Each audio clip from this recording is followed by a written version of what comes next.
Hello everyone, this is Dion Sol. I hope everyone is doing well. And as you see before you, we are looking at the RJ100. The RJ100 is an aircraft that I chose to acquire because I do have a niche or a need for it in air hauler. And there's been it's been around for a while. It started in 2014, and I found out that there is a version of it available that has on the banner above on their website, which is Avroliner Projects is the name of the association that's created the aircraft. And they got three versions. They got the 70, the RJ70, the RJ85, and the RJ100. I chose to buy the RJ85 and 100 because I figured I really want the 1150 is what my attraction to purchase it was, because it supports 1150 as of this banner stated above. The aircraft is $40.95, but that's Canadian money and not US dollars. With the $5 savings, it ended up being out of my out-of-pocket ended up being $31. So I basically got two airplanes for $31, and there you go. Not much more to say about that. So in effect, $16 a piece, for lack of a better term. Now, the airplane itself, how good is it? To be frankly blunt and honest with you, I've done two other videos on this, and they just became not rants, but more or less like what could have been. And unfortunately, there is no way that I can spin a video about this aircraft other than going down the same path. It's what this aircraft could have been. Is it worth the $16 a piece? Or if you bought it a la carte for $16, okay, fine. You know, I have a need for it. I like the design of the aircraft. You know, the original design and everything. I like the 4-engine configuration because it's cool. It's a cool looking airplane. So still, is it worth $15? Yeah, but you are buying yourself problems. There's no question about it. We are currently in walk around mode, and with walk around mode, you can see lots and lots of imperfections, or I shouldn't say lots and lots, but you see imperfections. And we're going to start off right here. This is going to be a lengthy video, and so I'm going to put jump areas, jump tracks, so you can jump around in the video. But right off the bat, you can see this right here, where the window is not lining up with the aircraft. I don't know if this is because the developer doesn't care, which I don't believe the developer doesn't care. I just believe that either they don't have the knowledge, the wherewithal to be able to make a robust product or not, or they don't care. And I think they more or less don't have the wherewithal, the knowledge, to be able to do that. Because if they did have the knowledge to be able to, I wouldn't be seeing this right now. I am taking this review in the context of as from a role-playing perspective, because that's just how I roll. I'm a role player. I play role-playing games. I do a lot of role-playing activities. You can see in my previous videos, they're usually slanted towards a role-playing experience. So that's why you're seeing the criticalness of it. When you come over here to the and I'm also doing this to show the developer too, this is constructive criticism. I'm not bashing the developer at all. He or she needs to just step up their game and then just fix these glaring issues that I see. So anyway, so you can see right now, you can see how the window sills don't line up with the windows themselves, so that definitely needs to be addressed. That's no good. You wouldn't see that in modern X-plane aircraft today. I found that with the chromified fans, that this has, and the chromified spinner not as much as the chromified fans themselves, make the airplane look unrealistic. It doesn't look real having them chrome like that.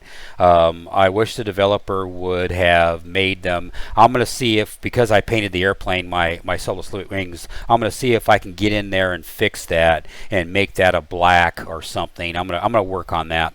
But in this case, for the purpose of the video, I'm not gonna go that far. But yeah, it's and you can see the PBRs. This does have the PBRs. PBRs are kind of they're up there. They're amped up. They're pretty glossy, which I'm not tripping on that because I'd rather have glossy finish than not have any PBR at all. Let's see, what else did I notice? There's not much more as far as the exterior is concerned. It's typical, not typical. I want to say typical Carenado, but this isn't a Carenado product.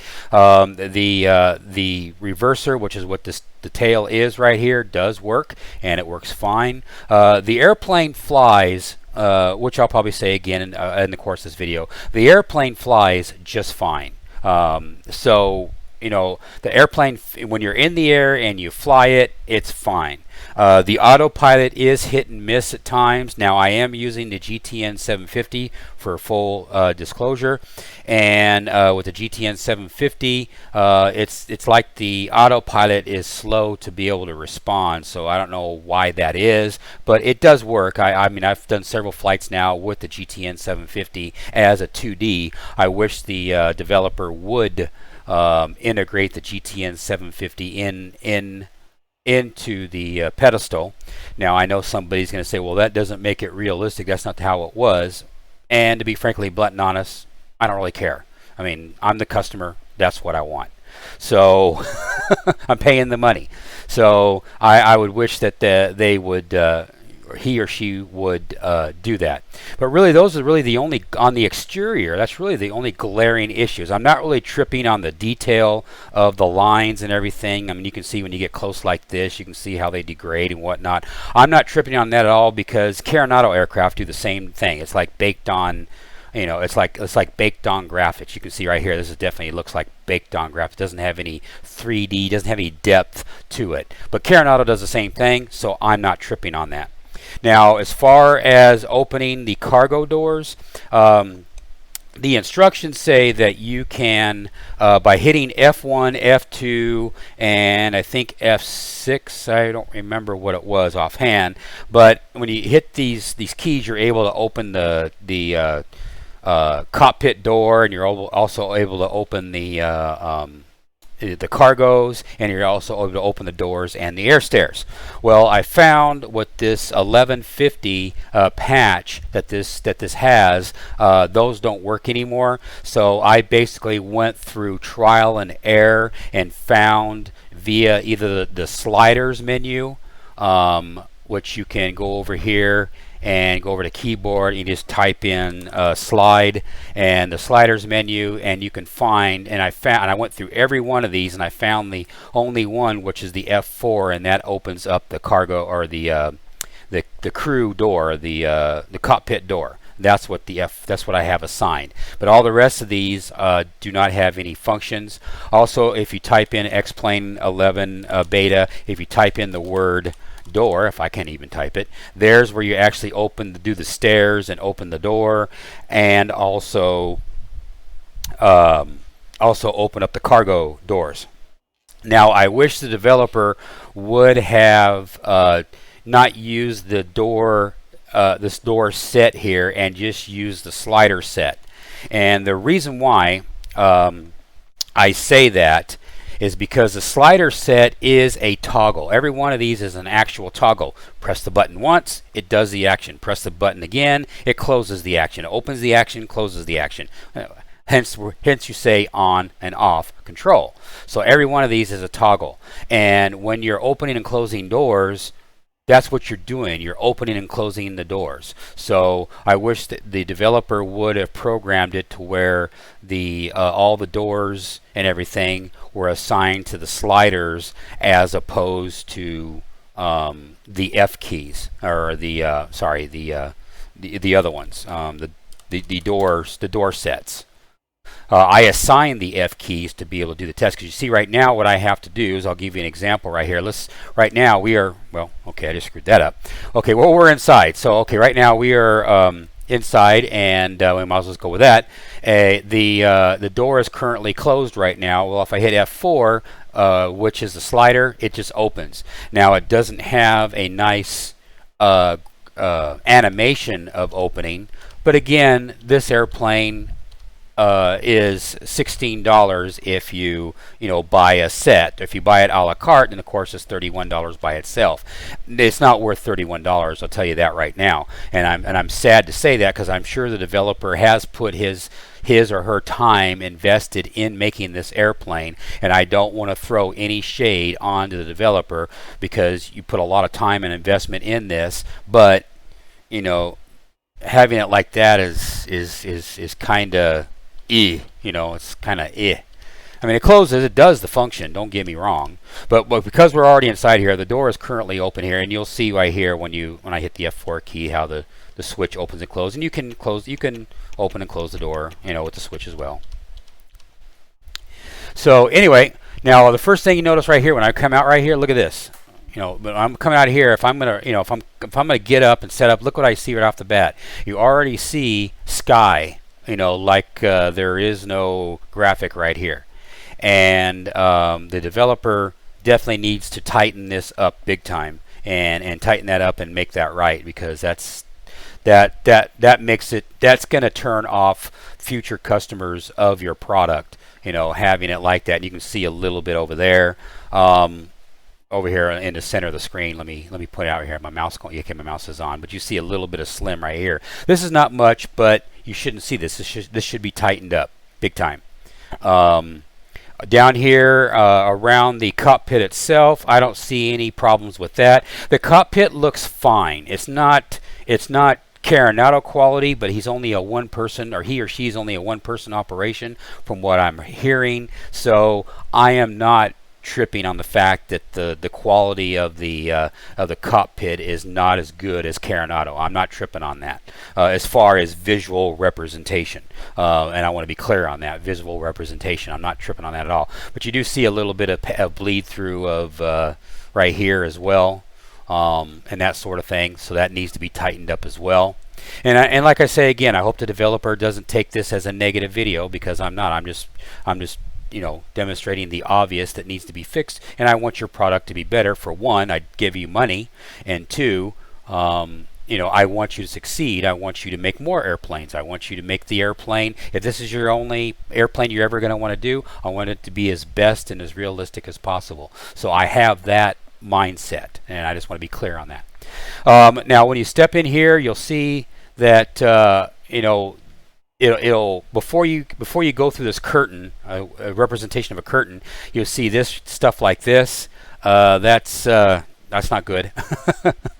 That needs to be fixed, to be honest. That's no good. And that's because of the fact that you got this curtain thing here. And you can see the door, how it's kind of clipped right through the curtain right there. You see now the curtain's gone. Now the door's there. Let me back up here a little bit. But you can see that, So that needs some TLC right there, tender loving care. And you need some TLC right here as well. You can see it's clipping on through. You can see some clipping on through right there. And of course, what you guys have already seen already. The doors on the right side do not open. Now, I don't know. You can see how the graphic is, how that's just a baked on graphic right there. Yeah, that's not very good.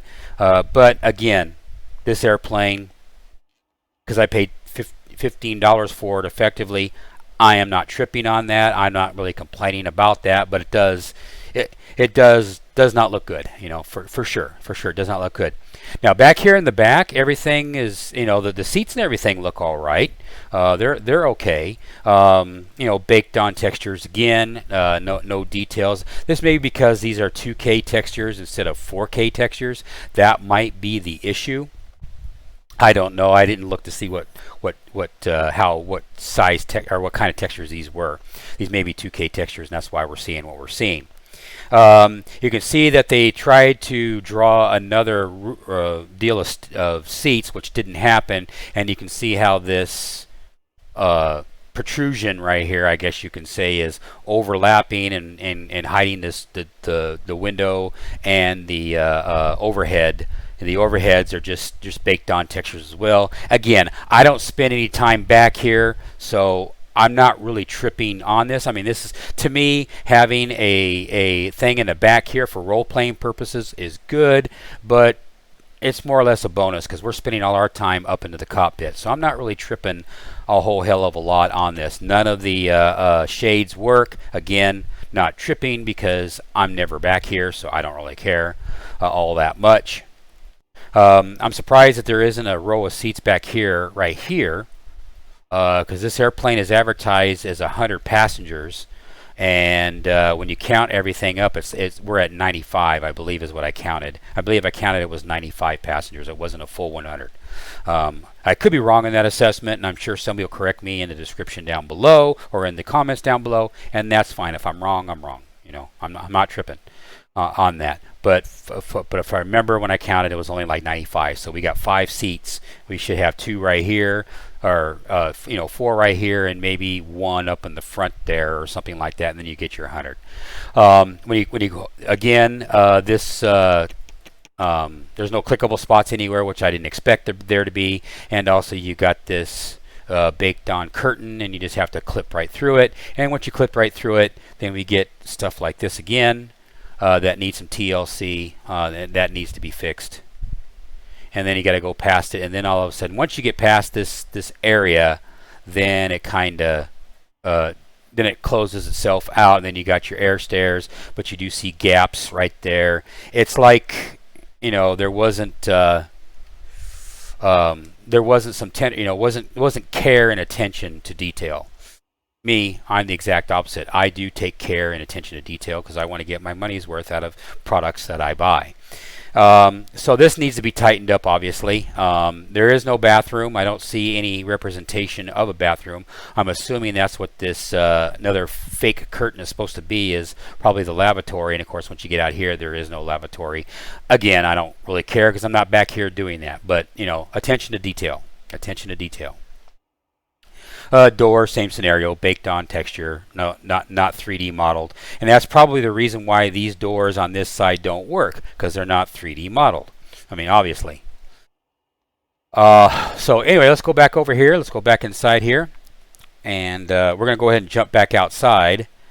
And then we're going to go ahead and show what happens when you, step in to the cockpit. Now, what this airplane is screaming right now, it is screaming for a window, kind of like what Carenado does and other aircraft developers do. Either have a window, an AV or an RV100, or a menu here, or have a menu that you can just mouse over and bring out like other developers do. So then that way you can actually do the functions of opening and closing the doors and turning on and off sounds. I'll get onto the sounds here in a few minutes. But right now, you have to preset you have to find and preset your controls in order for you to do anything. Like right now, if I want to open the door, you can do that. And now, of course, we got some sounds. And then if I want to open up the air stairs, now we got the air stairs. Now it does them for both sides at the same time. If you're going to do a role-playing experience, you want to have these separated, so you'd have to do actions at both locations, or have an option to do both at the same time, or individuals. It'd be nice for the developer to actually, I think this right here is either controls for the stairs, or these are controls, or this is the access to be able to plug in the GPU. If this is the access for the GPU, it would be nice to actually have a GPU here modeled, and of course being able to turn on the GPU. The airplane, when you start the airplane in X-Plane, it automatically loads up the GPU. I was looking to see if there's an access panel over here. I don't know if that's a GPU access panel or this one. So I don't know if there's there is GPU support for this airplane in the real world. Now, while we're over here on this side, I might as well go ahead and do it. When you hit F3, in my case, I found through the trial and error, I found out which one of the buttons was, and I was able to open up. And then you have to hit Shift F3 in order for you to close. Again, I wish you would put the developer would move these things on the sliders as opposed to the door commands, because again, door commands, or at least have them both. And you got plenty of buttons, so make them do both. Make the slider commands and the door commands. Have the door commands set up so if you want to do your own, cockpit, you can flip a switch or whatever. An on switch and an off switch, that's for the doors, and then have the sliders so if you're using a keyboard, you can use a keyboard. So anyway, so that takes care of that. So that's what's there. Now, one thing I did notice when we're in walk around mode like this, you can see a lot of imperfections right here, especially the gear doesn't look bad. I mean, it looks fine. And you do have a little bit of what looks like it's supposed to be a brake line, which is fine. This kind of peters out there when you move around. In other developers' aircraft, this thing always stays solid. So there's issues there that the developer needs to work out. Now, as you can see, I'm looking right through right now, which I shouldn't see, and also you can see underneath the floor. That's a glass floor. So that needs some TLC as well. Fix that so that doesn't happen. And again, this is in walk around mode. Now, obviously, if I'm out here in this mode, now you can see if I zoom in, now you see that it is it's got some kind of covering on it. Also, too, the tires are PBR textured as opposed to looking like tires. It's not a big deal. Again, I mean, how often? But if I'm gonna nitpick, the tires shouldn't have PBR associated with the tires. But that's just me. The wheels, definitely. The wheels should be chromified or have some kind of reflections, or at least the reflections on the tires dialed back so they're not so shiny. Okay, what else? And like I said, when you're in just circle mode is where I'm at right now, circle or whatever. It's all fine, but when you get into this, into the walk around mode, that's when you start seeing all these imperfections from a role-playing perspective. And as far as that is concerned, I think that's about it. That's about all I can say. Like I said, it just needs. It's like this is a beta airplane as opposed to the final product. This is really beta, judging from what I'm seeing here. I know I'll get some disagreements, and that's fine. That's okay. But I can say these things because I paid the money for it, so I have the right to do so. So we'll go ahead and close up the doors here, and then the doors are now closed, so that takes care of that. And let's clip right through here, clip right through the door. We'll go ahead and get on inside the cockpit. Again, as I touched on a few minutes ago, the cockpit, not a big deal. I'm not complaining about it. It's fine for a one-man band. It's fine. It's okay. I'm not overly going to be anal about it. It'd be kind of the only criticisms I wish there was a way to click on this thing either here or over here and close this thing out, because it just feels very annoying. It's more or less a personal preference on my part. Is I wish this could just retract right inside. Probably the real aircraft this thing probably retracts. I'm guessing. I don't know. I could be wrong in that assessment, but logically I would think it would retract into the dash. The window's not opening. Again, not a big deal. But it'd just be kind of cool from a role-playing perspective to actually. I mean, you got some. This is fairly detailed here. This kind of looks kind of nice. It's nice. And if you go through that effort, I mean, open the door. You have it so you have articulation to open the door. Seats do not articulate. Not a big deal. Don't really care on that part of it. Let's see. And other than that, I think that's about it. Some textures look like they're baked on, like the the circuit breakers, but the circuit breakers I don't care.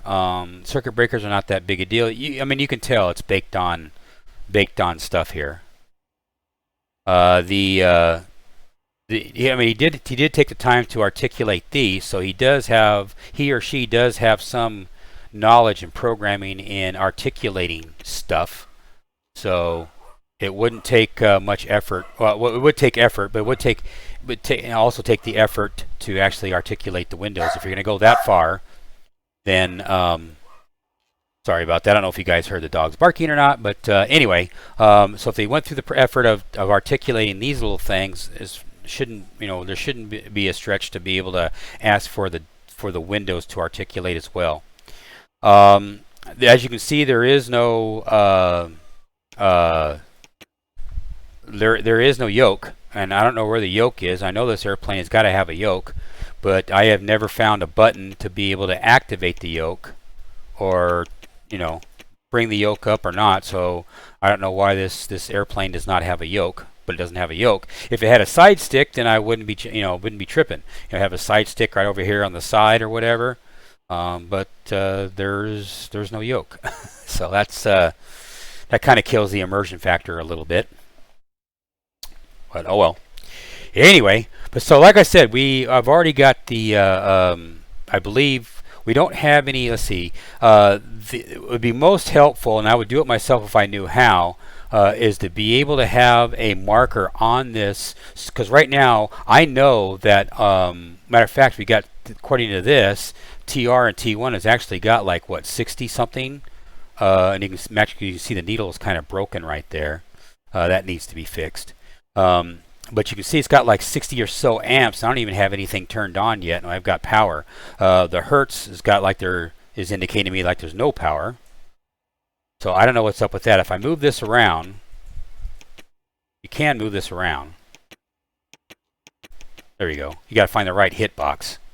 But you can see it moving around here, and you can see the voltage. See, it's seeing something. The only thing and it's only showing 24 volts, which is telling me that it's showing the battery, because if it was the GPU or the AP or the GPU, the GPU is active right now. I would actually be having power right now. So now we'll go ahead and turn it on, and now we got it turned on, and now you see, and now that I've turned the battery on, now all of a sudden the battery's got plus 60 volts or whatever, which is telling me it's getting charged. It's charging right now from the GPU is what I'm taking that as. And see, now I put this to starter mode, and when I did that, now I got a negative. So now we'll go back to positive here. And we'll go ahead and just turn everything on just because. And we'll go ahead and start the APU.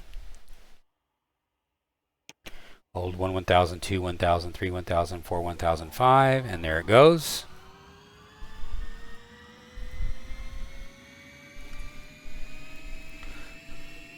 So we'll go ahead and let it go. Now we got this on. Now it says, now I associate, when I see APU power available, the first thing that comes to my mind is this indicator right here would be associated with this. Well, it's not. It's not associated with that, because this is associated with starting the engines. The actual switch, or the actual identifier, is right there. See, there's the actual identifier. Now that you see the battery is down to 0, which I don't know, it should still be charging a little bit. But now the generator is on. You can see we got 170 or so, or whatever, 160 amps on the generator right now. Okay. Fuel-wise, what do we got for fuel here? Let's go check this out. Well, first off, let's get rid of this. No noise for when you have a caution light, which I think is kind of weird, because usually every airplane is going to have that irritating noise for you to hit the button. I'm glad that you don't have the noise for that, because it happens so much. It's very annoying. But as far as realistically concerned, the idea is to get your attention. Fuel-wise, it shows right here if I'm reading this correctly, we've got 4. That's oil quantity. We got fuel quantity, and this is the fuel quantity. Oil. Says oil. I'm looking for the fuel. I thought this was the fuel right here. Fuel quantity, visual test. So I thought that was the fuel. That's hydraulics right there. But all that says oil. That's all pertains to oil. Yeah, see, this is oil on PSI. This is oil pressure. So you got oil pressure right here, I guess. No, oil temp, sorry. Got oil temp right here, and you got oil quantity here. So you got the level of oil for. So maybe these are supposed to be the fuels, I'm guessing. Because over here, you got fuel tanks, so you'd think this right here would be where all your fuel is. So you got 4 tanks right here, or fuel is going to the 4 different engines. So hell, I don't even know where the fuel tanks are. the oil is. Or fuel is. I know where it is on my XHSI because I have my XHSI, and it tells me how much fuel is in here, and it tells me how much. But as far as if you didn't have XHSI, third party, avionics package on another computer, you wouldn't know where your fuel is. At least I'm not seeing it anyway. So maybe somebody can help me out on that, because this is your fuel flow, your N2, your NG, and all that sort of thing. Well, I guess you could say your fuel quantities right here then. Okay, I stand corrected. So we got 12,000 pounds. We got 6,000 pounds in one tank, 6,000 pounds in another tank, and then we got 0 and 1. So let's go over here, and that's what we got. So let's go ahead and put 2,500 in this right there, and then we'll go ahead and knock back our payload. And we'll just put little old me. Yes, I am. I'll put 250 pounds, even though I only weigh 225. But hey, whatever. And you see now we got 2,500 pounds. So there, these little bitty things right here is where our fuel is. Now you just got to learn. Now I know where it's at. And you can see the lines are cut off there. Center tank and that sort of thing. Okay, so there you go. Now, as you can tell, I don't have any avionics on right now. So if I want to start the engine and keep track of what's going on here, I have to flip this little switch right here. And now the start master, now I'm actually got all of the goodies, which basically turns on all the avionics. So your avionics has to be on to start the engines. Alright, so let's go ahead and start engine number 4, I believe, is the proper one to start first. I could be wrong in that assessment, but we'll go ahead and start engine number 4. We'll go ahead and put constant on for both, just because I want to, and we'll go ahead and go over here to navigation lights on. Navigation lights on. You can see how this thing doesn't go all the way up, and you can see how he or she has got some of these that are 3-position switches. So we have this in automatic. This right here is supposed to be a 3-position switch.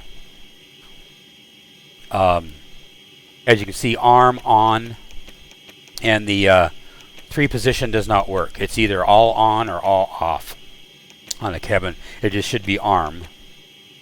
So I don't know if that's because it's a break of the 1150 patch or what, but that's problematic right there. Logo light, wing light, that's either on or off, so I'm not tripping on that. The lettering is kind of off track there. That needs to be moved down here so you can identify if you want to have lettering at all, or just take the lettering out, whatever. Got to be consistent. Got to be consistent with your airplanes. And you got the spoilers, auto, anti-skid. Hydraulics, sure, we'll turn that to auto, why not? And then we'll turn on our hydraulics, hydraulic quantity, all that sort of thing. A lot of these buttons don't do anything except for this one. the main pumps come on, and then this PTU, which I got to look up what that is. I don't know what that is.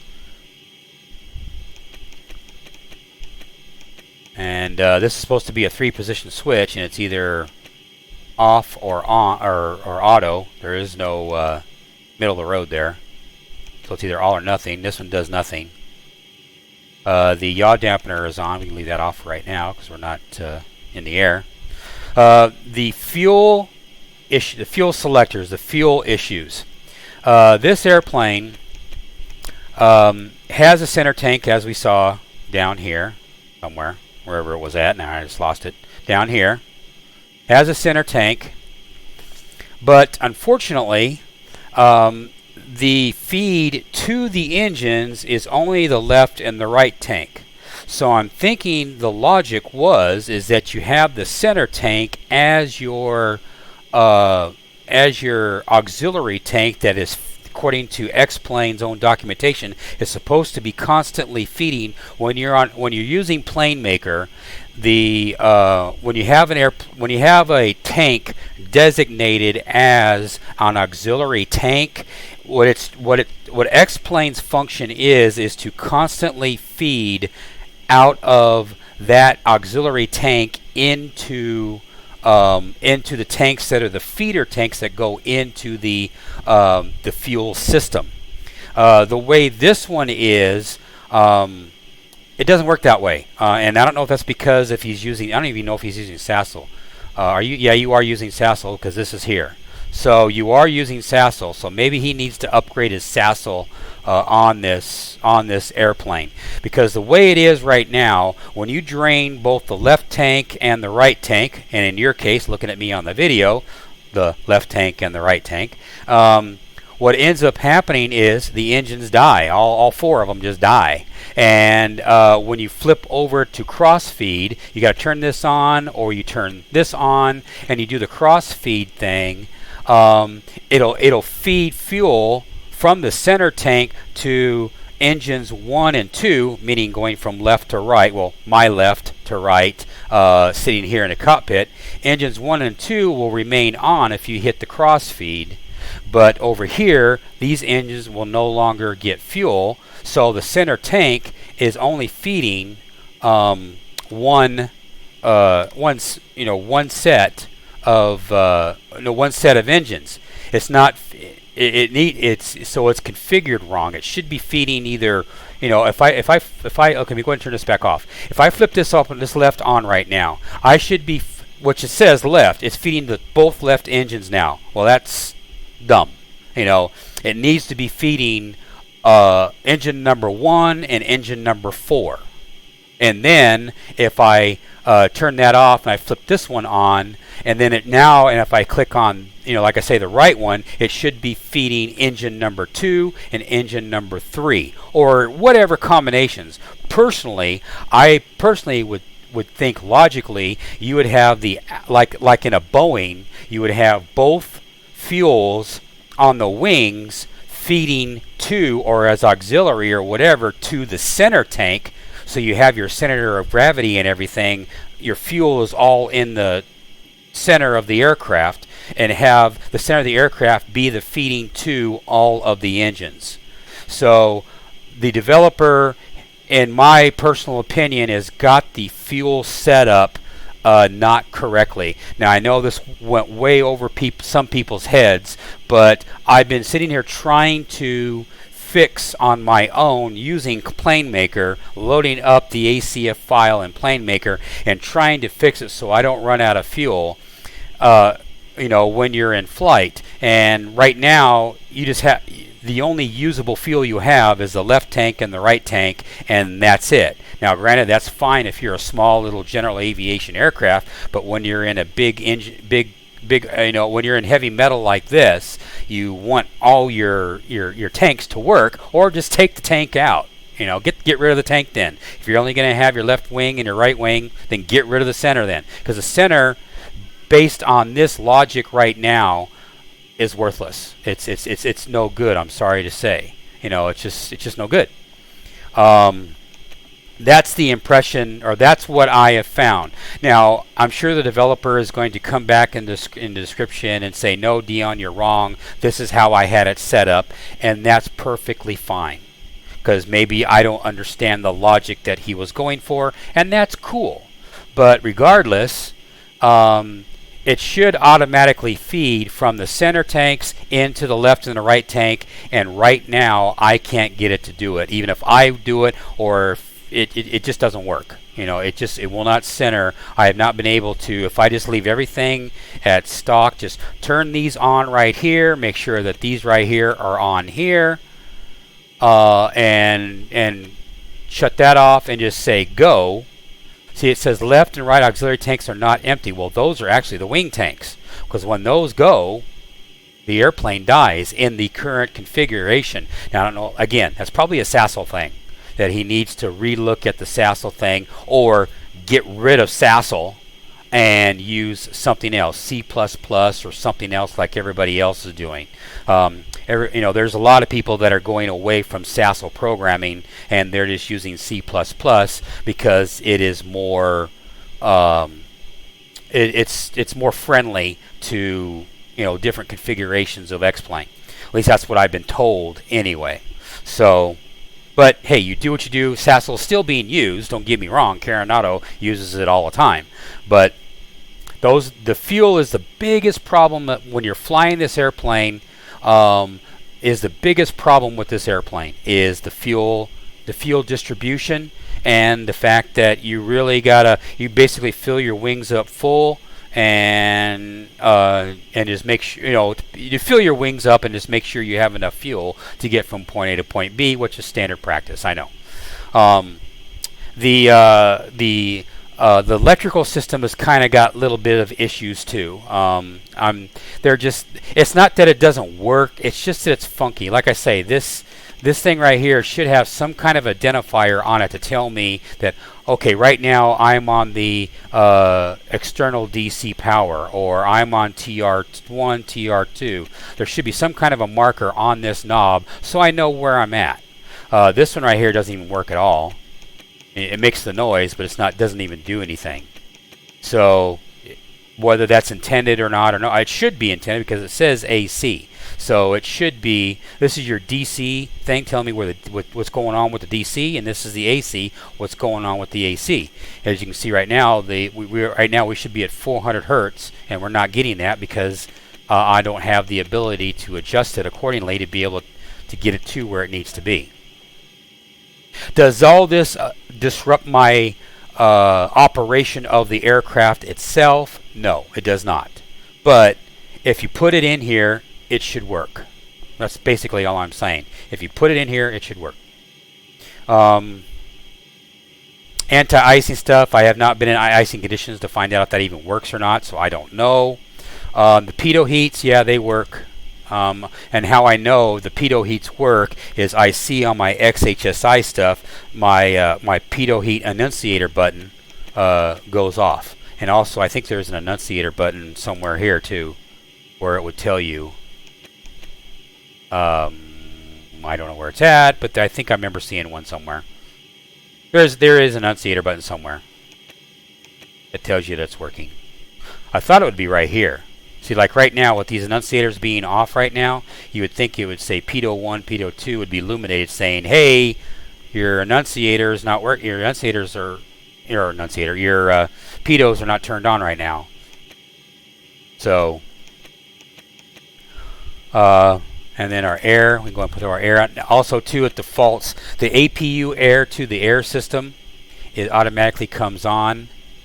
Recirculating air.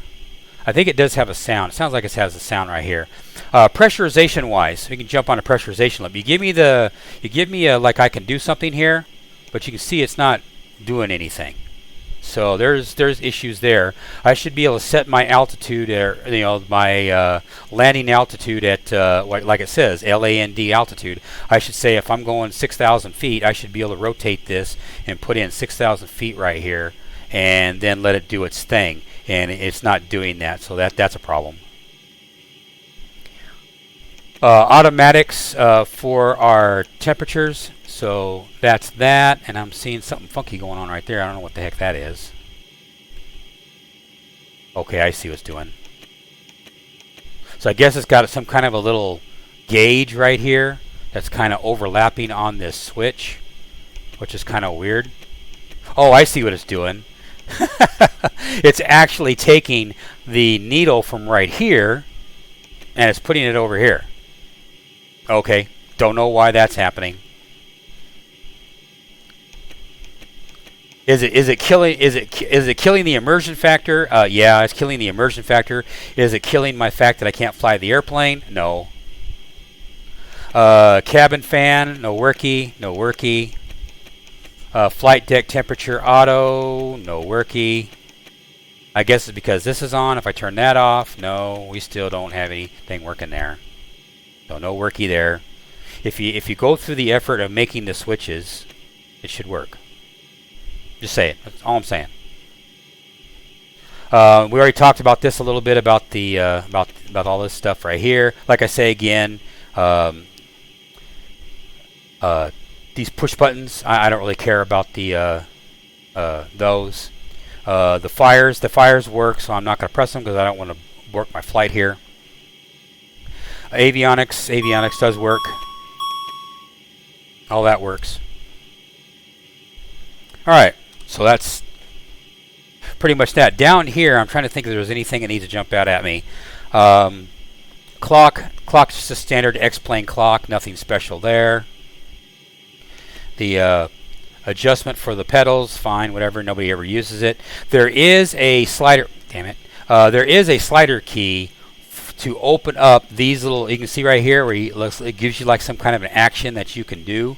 There is a slider key available to pop these covers down, but once you pop the covers down, the switches that are behind these guards don't work. So, okay, thanks.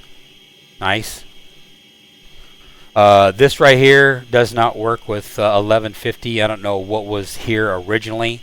This right here works. I mean, if I hit index, now see, now this starts to work, but I don't use this. Again, this is the X-Plane 11 thing. I don't like it. I mean, that's why I have this, you know, because this is far better as far as ease of use, as far as having my waypoints updated. Obviously, the out-of-the-box X-Plane is going to be more updated than the GTN 750, but as far as ease of use and information that you can get, the GTN 750 is the way to go. And like I said, I wish the developer would take this and get the 3D and stick it right here. All right, or have a dual GTN 750 where you'd have a flight plan over here, and then you would have the regular map right here or something like that. That would be nice. On that particular issue, I'm not holding my breath, but you know, on this other stuff I talked about, it would be very nice if they would fix that sort of thing. Lights, dimming, and yes, it does. You do have lighting at night. It's fair. It's fine. When I flew it at night, I didn't really have any drama with the lighting, so I'm not really going to touch anything about the lighting. So we're fine there. The pedestal itself, no, there's not really much to talk about here. A lot of these functions on this pedal I use the GTN 750 for, so it doesn't really matter. I mean, I have this switch that goes crazy. You can see, I think the switches went all the way around on itself, and I don't know what this switch is for, and now I can't undo it. So, whatever. Now I probably boinked the system, but now you can see this switch is all jacked up, and you can't fix it. Pull to park yellow. So I guess that's the parking brake, I guess.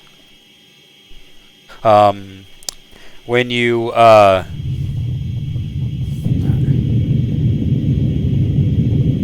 no, I need to fix that. When you do the spoilers, immediately you get the noise, which is kind of funny. And that reminds me, I need to fix this, by the way. So you hear the sound of the spoilers deployed, like there's wind up against the spoilers, and I'm here on the ground, so that's just kind of funky. let me get these set in place where they're supposed to be.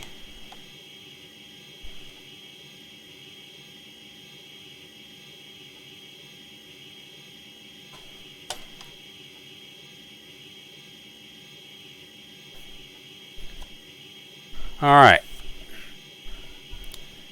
So these switches are supposed to be where you turn them on, and now you have access to the throttles, and then you just click in to turn off the engines. It does work, so I believe it does work. And then of course the this is very noisy.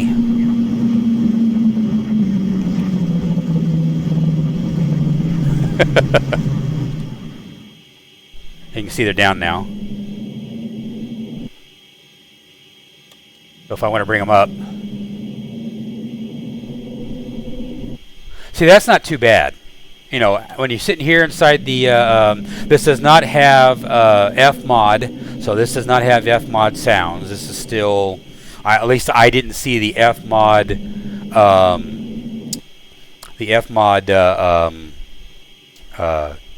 folder in the aircraft. So I'm taking that as this doesn't have F-mod sounds. But anyway, when you go in here, back in here in the cockpit, boy, that's, you know, it becomes really, really noisy. Of course, now it's not doing it at the moment. All right, so let's go ahead and start the engine here. Go ahead and fire this bad boy up. We're on engine number 4. And we'll go ahead and I think I can start the engine, I think. I don't have any indicators that there is pressure to the system, so I know that that I can start the engine. You know, like on a 737-200, whatever, you've got the little gauge that tells you that you've got PSI for, you know, for your bleed air, and we don't have that here. If I go over here to my XHSI stuff, I don't think I'm going to have it either for bleed air. No, XHSI is not even showing the bleed air. So we'll go ahead and start it anyway. And we'll see what happens. See if this thing will actually start.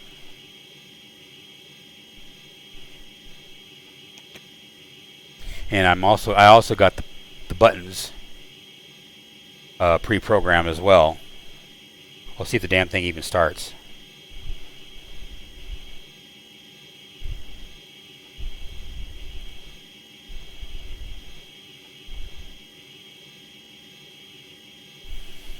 And like I expected, unfortunately, yeah, it's not even starting. So that means fuels are open, fuels are up, fuels are, I think we have fuel, so that's good there. So let's find out why we are not starting.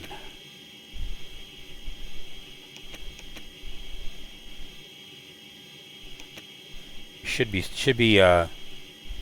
the fuel. I know why. Let's turn all this off.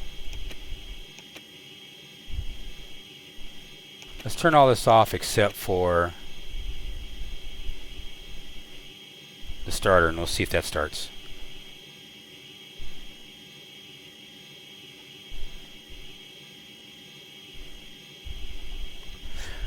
Probably because of all the playing around I did here, I probably worked up the airplane itself. So what I'm going to do is I'm going to static this image like this, and then I'm going to come right back. I'm going to restart the airplane. I'm going to restart X-plane or restart the airplane, and then we'll go from this point forward. So I will be right back.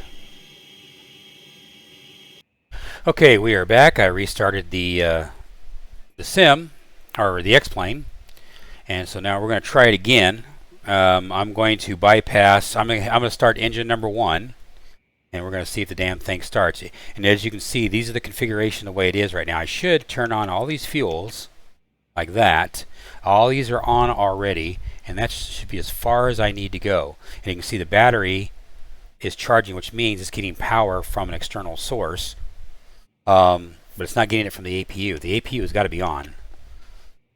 So we'll go ahead and restart the APU. Okay. APU air is already, switch is already up. APU power is available.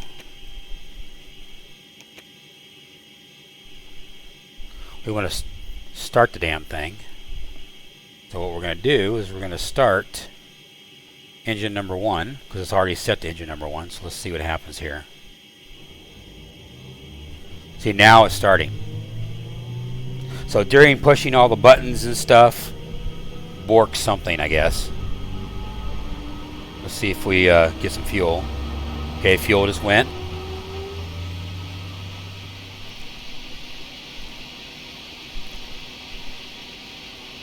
Okay, so now we got engine number 1 going, right?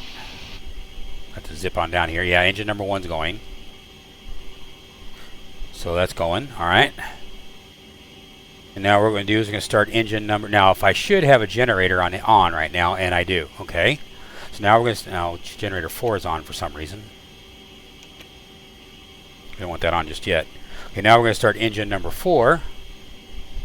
Move this on over. Okay, now we'll start engine number 4.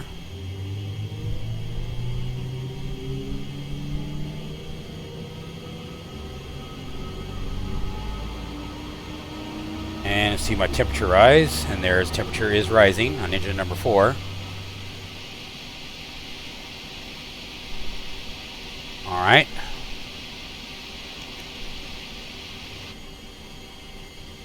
And now engine number 3, I guess.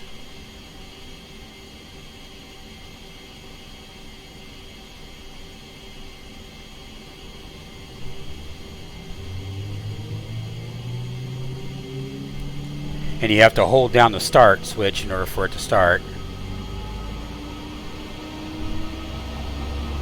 And there it goes. See it right there.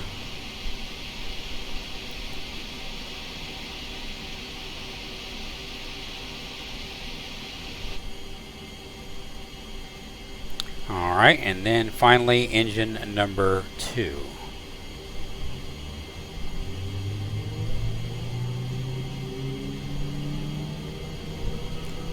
But it's starting it with the battery, because you see the battery's being consumed like crazy right now, but whatever. I give up.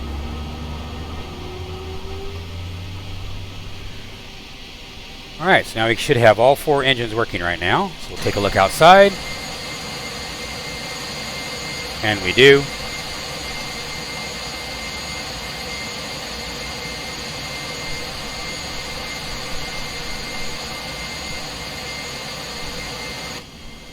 Alright. So that is on. That is all looking good. Everything is on. So we'll go ahead and throw in the taxi lights. Take a look outside. Make sure the taxi lights are on. And they are. Another thing I noticed that looks like, yeah, there is no taxi light down here. So there's no taxi light on the wheel itself. It's only on the wings, which is fine. Like I say, when you're outside like this and you look at the airplane looks pretty cool. Looks good. I like it. You know. And while we're here, let's make sure that all our controls are working as intended. And they are.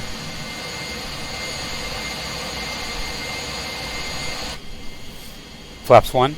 Down to flaps 1.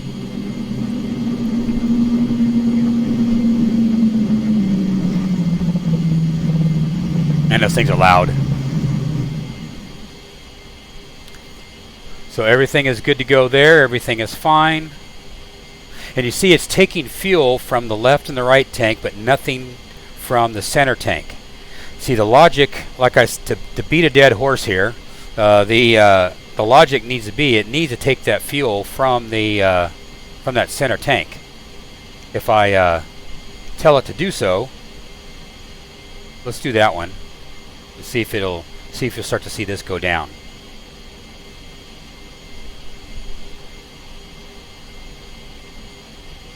I don't see it going down. No, still taking fuel out of the 2 other tanks. So I don't know. I don't know, you know, the logic in it. Because I would think logically, looking at this from a logical perspective, it should be taking fuel from the center tank as an auxiliary tank, feeding the 2 tanks on the outside, because the engines are getting their feed, which is exactly backwards as how I would personally do it. I like the Boeing way of doing things, but that's just me. Okay, well, anyway, so let's go ahead and go. Let's go ahead and take it out for a spin. Brakes off. Everything looks good. Everything looks fine here. All looks good. We'll go ahead and we'll do an external shot. A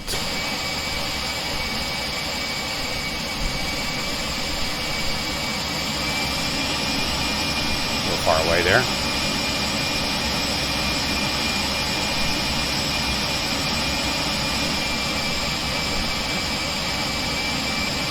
But again, I like the airplane. I like the looks of the airplane. The airplane is cool.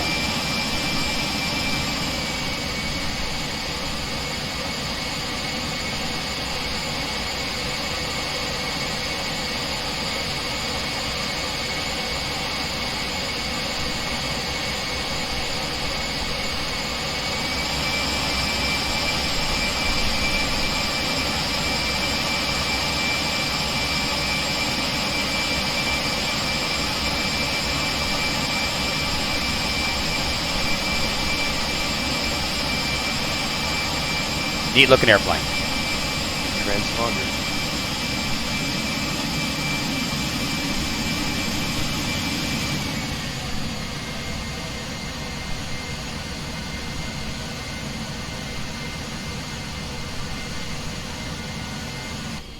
You get inside here. I'm actually going the wrong way. I gotta go over here. As you can see, X checklist does work with it. I found the X checklist to be more of a nuisance than actual help. So I don't use it. The galley switch doesn't work either, which is kind of weird.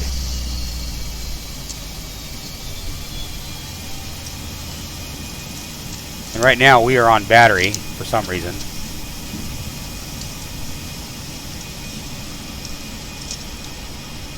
This is where the logic comes into play, where it's kind of confusing on the logic.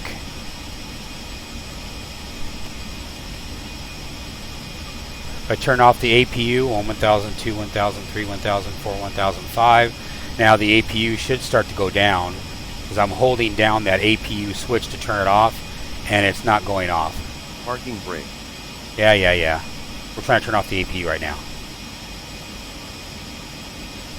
APU's being an arsehole. Okay, now go down.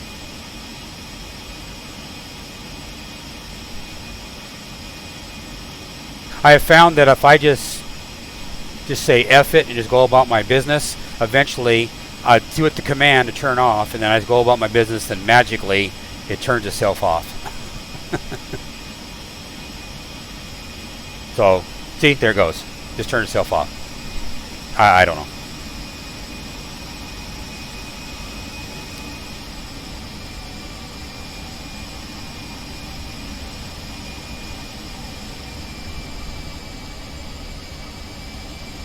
Now, because we're kind of dark right here, so I can demonstrate the lights. So we'll go ahead and see if I can make the lights work. The decision height, this little button right here. You can see the decision height indicator right here, but you don't see any numbers next to it. So that needs to be fixed. You can see I can sit there and click on this all day and it's not doing anything. This moves a little bit. I don't know what it's doing, but it's doing something. I was assuming it had related to this guy, my weather, but this doesn't work anyway, so, and decision height is not working. So, and it automatically turns the yaw dampener on, by the way. I don't really want the yaw dampener on right now. I'm going to wait till I get in the air. Okay. Well, anyway, so let's go. I was going to show the... damn it. I was going to show the dim. If I can make it work. Well, that's one of them. And then there's another one right here. That's really funny. Watch. Okay, look at the emergency lights right here, and then I dial this. Okay. Whatever. And you can see that these both work. They do both actions. And then the panel.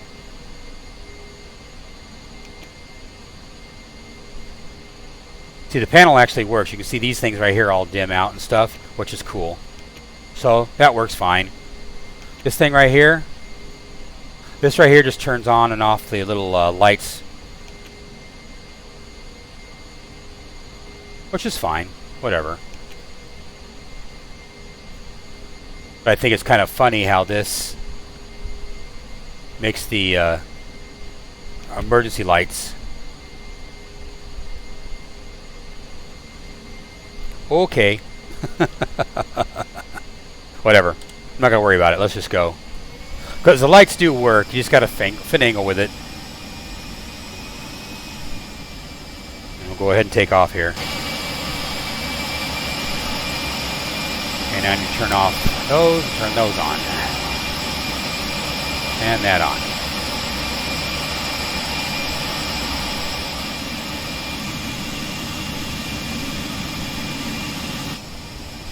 Flaps 1 already set. Ready, rejected takeoff already set. Yeah, let's just go. We're ready. I'm not carrying anything because this is a demo flight. 60 knots. E1. Rotate.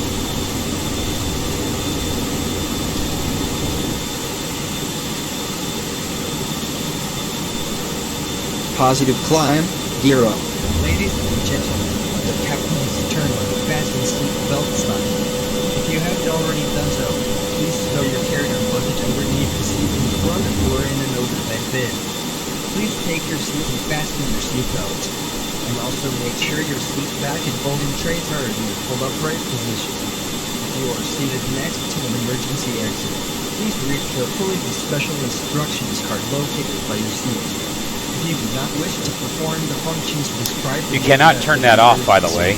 Please ask the flight attendant to receive you. That's where the menu, the pop-up menu that the developer needs to do would be very handy right now. Be turned off for the full duration of the flight, as these items might interfere with the navigation and communication equipment on this aircraft. We request that all other electronic devices be turned off until we fly above 10,000 feet. We will notify you when it is safe to use such devices.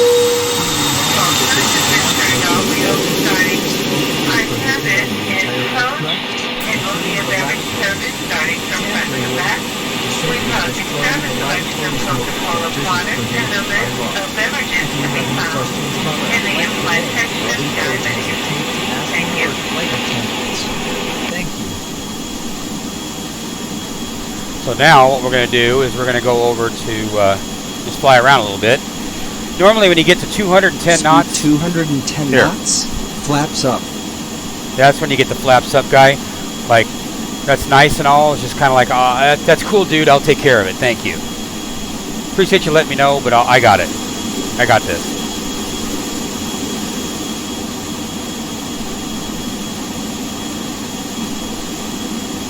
I'll go ahead and increase our pitch up here a little bit, get ourselves a higher pitch.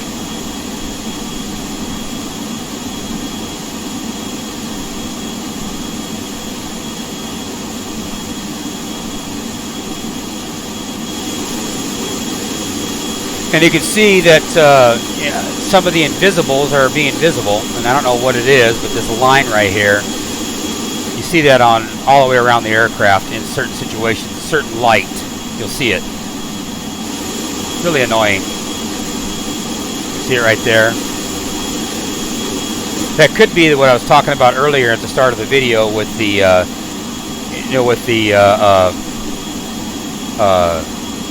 the window seals are out of sync. Landing lights off. I'm not going to do it, but if you rapidly turn the landing lights on and off, you'll hear the pre-programmed guy come on again, which is very annoying.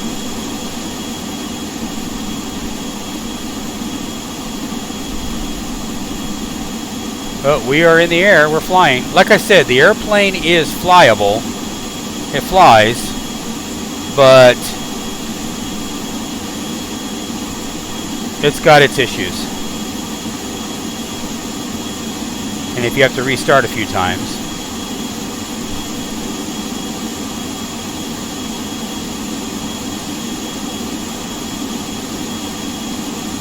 Let me go ahead and get the autopilot set. Sync heading. Heading 168 degrees. Altitude 15,500 feet. Altitude 3,500 feet. Altitude 15,500 feet. Altitude 15,500 feet.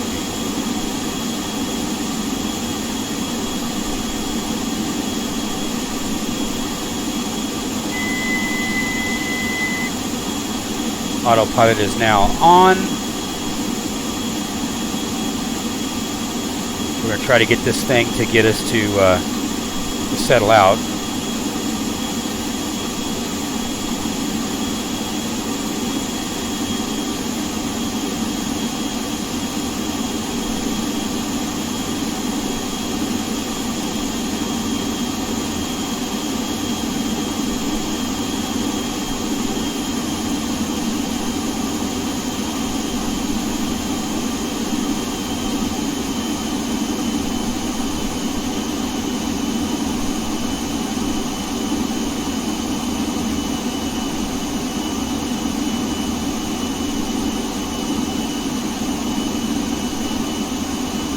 The autopilot is really slow to yield to your commands, and I don't know. And I think that's maybe another SASO programming thing. I don't know. I know it does a lot of porpoising, so if it's overspeeding or if it's coming up to the limit of the aircraft, it will just start to porpoise like crazy. But a lot of X-Plane 11 aircraft do that I have, so it's not unusual. Okay, now we're at 15,500 feet. Go ahead and fly over Los Angeles. We'll do another quick flyby. I like flybys. Flybys are cool.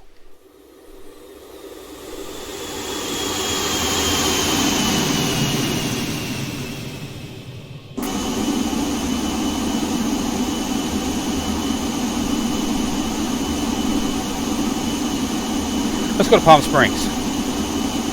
So I'm just going to point us over to Palm Springs.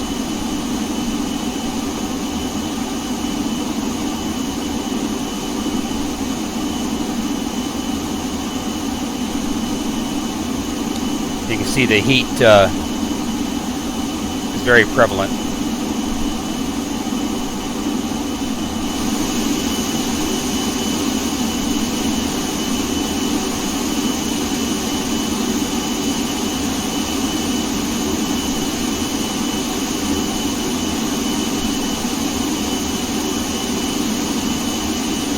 But you can see, I was talking about the fans.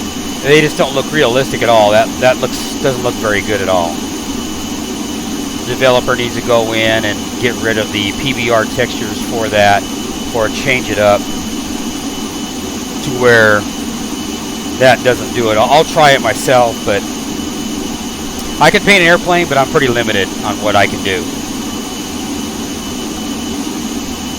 We are doing 260 knots above the ground.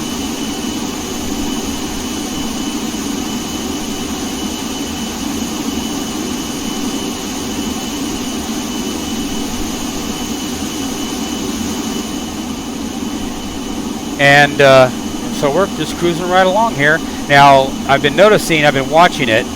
Not 1 ounce of fuel has been pulled out of the center tank. So all we have is the left tank and the right tank to work with. The center tank is here. It's got fuel in it, but it doesn't do a damn thing. So I don't know. But you can see all three. It says feed tanks, or 4. Sorry, not 3, but 4. Which is really funny because you got your total right here. This is your total fuel for everything. This is your left tank, or your right tank, Oh, it says left wing right there. That's supposed to say left wing. Center, which is this one, and then your right tank. I don't know why it's backwards. It should be, you know, left, center, right, if you're going left to right. But that's, you know, splitting hairs. And that's our total fuel. But over here, it says we've got four feeder tanks. So I don't know where these magical that other tank is. And I'm assuming that's gallons per hour. Or I'm sorry, kilograms per hour.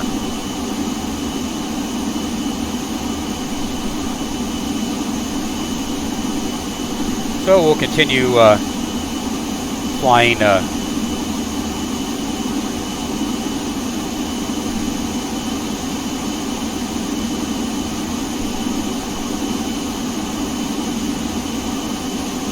we'll continue on our little trek here.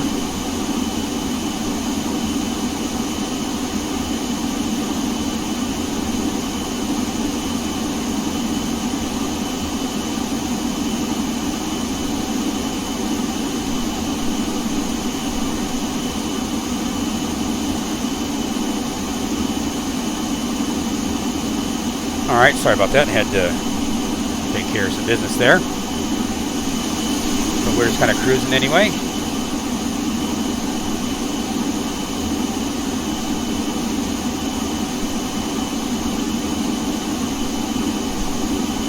Now we'll go ahead and increase speed here a little bit.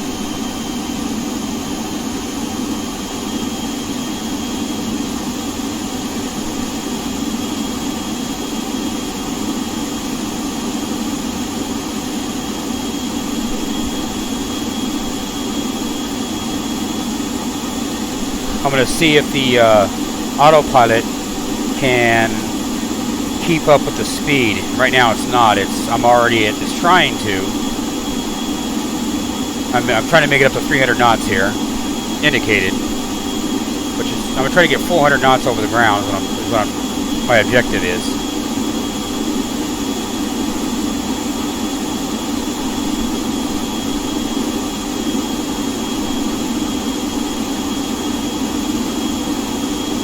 Yeah, we're at 402 knots over the ground right now. Now I'm going to see if we can maintain.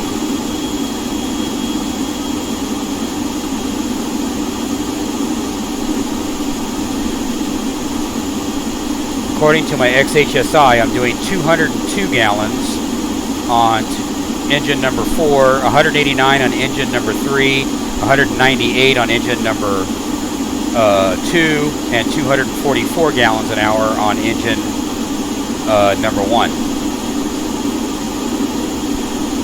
And we are still accelerating.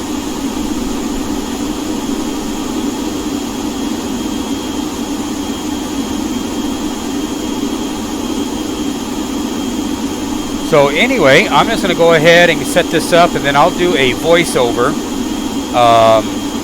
on landing, because I see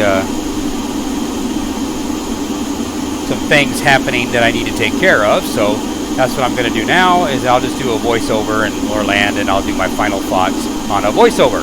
So I'll catch you guys in a little bit.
We are back and we are setting up here to land on runway 26, I believe, and we are in Big Bear, California, or Big Bear Lake, or Big Bear City. Got like multiple names here, but anyway, so we're on final here. We're going to land this big boy. I decided to go here instead of going to Palm Springs because I want to see if this airplane would land on a shorter runway, and here we go. 500.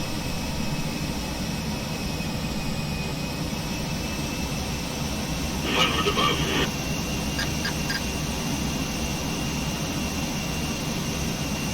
300.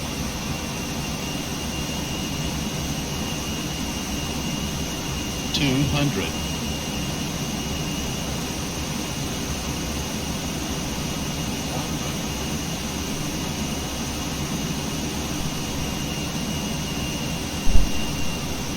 50, 40, 30, 30, 20, 10. As soon as I hear that 5. Come on, keep it on the ground.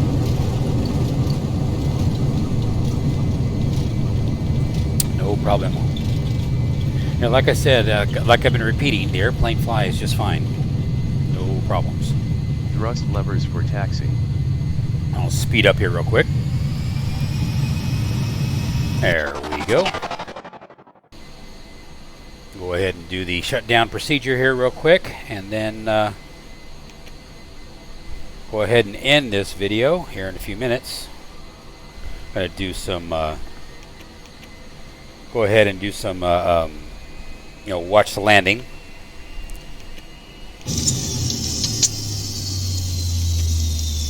But like I said, overall the airplane is alright. It's worth the $15 or $16 if you buy a twofer. Maybe the developer will update the RJ100 and make it X-Plane 11 compatible, and then hopefully the developer will see this video and take my constructive criticisms and actually make the airplane more robust, because like I said, the airplane flies fine. When everything is working, the airplane flies just fine, and I really enjoy it. I enjoy the airplane. So no knock on the developer from that perspective. It's just that all the things that I pointed out at the start of this video just needs to be addressed to make it a more robust product, and hopefully the developer will evolve the aircraft and make it better, because it is a cool airplane. The 4-engine short-haul airplane is pretty awesome. So anyway, I'm going to go ahead and leave, just let this thing go here, and we'll do the approach and everything, and I'll basically just sign off on my side and just enjoy the landings and the little video that I got here that I set up for you guys to enjoy. Take care.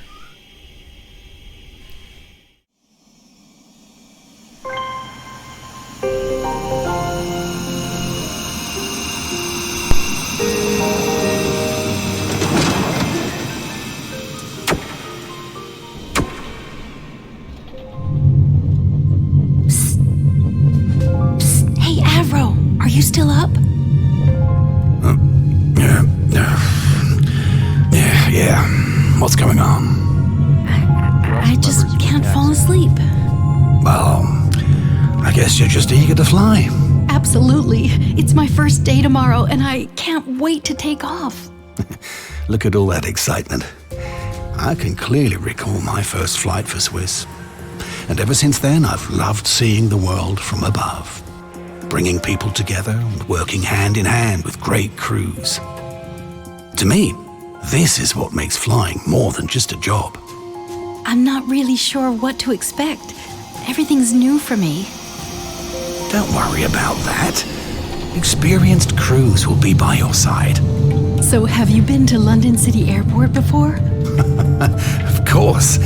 I'm almost as British as the Queen. And one of my brothers even flies the royal family on their trips overseas. So how is it?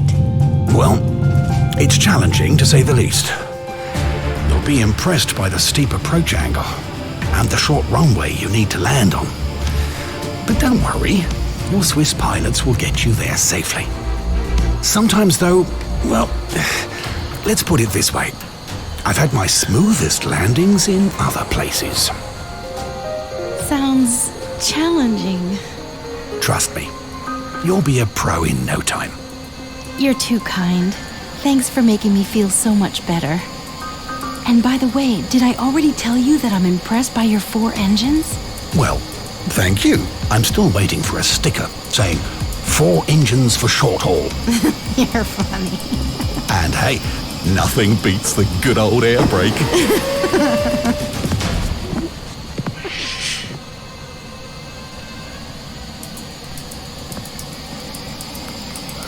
That was a close one. He once almost caught me when I had some romantic time with an Edelweiss Airbus.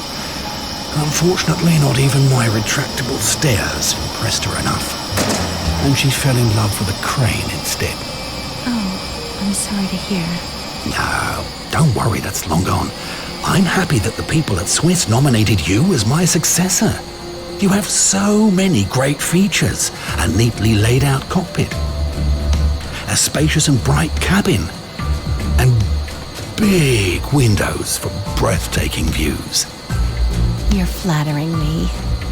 So, I've heard that every now and then I need to come back here and the mechanics will perform a checkup. How does that feel? That's right. You'll need to go through routine maintenance from time to time. But don't worry, your mechanics will look after you very well. I haven't always been easy on them, but they certainly did a wonderful job. I see. So what are your plans for the future? Well, before I retire, I'm going to embark on one last adventure. It won't be in Switzerland, though. But Swiss will always be my home. Bless you. I guess I'll have to put an end to my stories for today. Good night, youngster.